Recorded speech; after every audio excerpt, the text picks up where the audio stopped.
ভুয়ো GST officer সেজে তোলাবাজি করার অভিযোগে গ্রেপ্তার তৃণমূলের 3 যুবনেতার কঠোর শাস্তির দাবি জানিয়ে এদিন বিকেলে বিজেপির যুব মোর্চার বাগডোগরা মণ্ডল কমিটির পক্ষ থেকে বিহার মোড়ে বিক্ষোভ দেখানো হলো।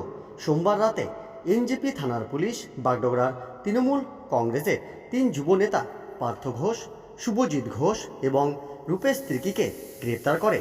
এরপরে সামাজিক মাধ্যমে ভাইরাল হয় তৃণমূলের জেলা সভানেত্রী ও স্বাস্থ্য প্রতিমন্ত্রীর সঙ্গে তাদের ছবি।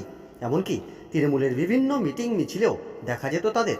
বিজেপির পক্ষ থেকে অভিযোগ করা হয়েছে, দুর্নীতি এখন তৃণমূলের অধিকারের তালিকায় চলে এসেছে, তাই শীর্ষ নেতৃত্ব এমনকি মন্ত্রীরাও দুর্নীতির দায়ে গ্রেপ্তার হয়েছে। তাই তৃণমূলের 3 নেতার গ্রেপ্তার দলের অনুমোদন ছাড়া হতে পারে না বলে মনে করেন যুব মোর্চার কর্মীরা। এদিন কর্মসূচির নেতৃত্ব দিয়ে মাটিগাড়া নকশালবাড়ি বিধানসভা কেন্দ্রের বিধায়ক আনন্দময় বর্মন জানান, দেখুন, আপনারা সবাই জানেন যে তৃণমূল কংগ্রেসের এই রাজত্বে যেভাবে একটার পর একটা দুর্নীতির সবার সামনে এসছে, তেমনি এই ধরনের একাধিক দুর্নীতিতে তৃণমূলের অনেক নেতামন্ত্রী তারাও কিন্তু আজকে জেলে রয়েছে।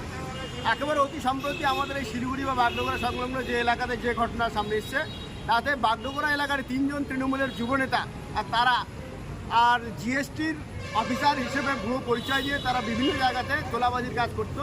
তো স্বাভাবিকভাবে সেজন্য বাগডোগরা এলাকার যারা এখানকার আমাদের পার্টির কর্মী, যেহেতু এলাকার সাথে সেই বাগডোগরা যুক্ত রয়েছে, সেই নেতারা স্বাভাবিকভাবে আর তাদের বিরুদ্ধে প্রতিবাদ জানানোর জন্য আজকে আমাদের বিক্ষোভ প্রদর্শন।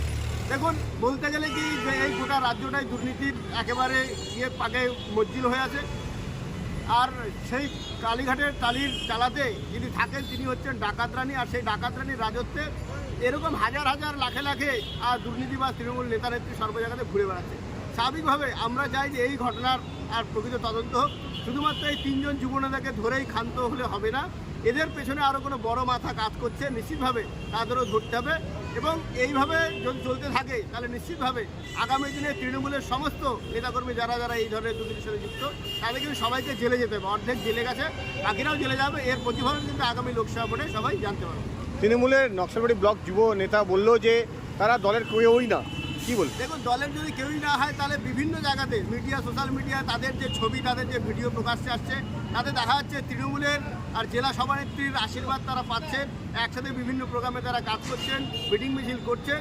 তো স্বাভাবিকভাবে এগুলো তো আর মানুষকে বলে লাভ নেই, মানুষ সবাই দেখছে। আজকাল সোশ্যাল মিডিয়ার যুগে সবাই সমস্ত কিছু জানতে পারে। তো স্বাভাবিকভাবে তৃণমূল এখন নিজেদের দোষ ঢাকার চেষ্টা করছে, কিন্তু এতে করে লাভ হবে না। তৃণমূলের আরও বড় মাথা যে এর সাথে যুক্ত আছে, সেটাও আগামী দিনে ধীরে ধীরে তদন্ত সাপেক্ষে প্রমাণিত হবে।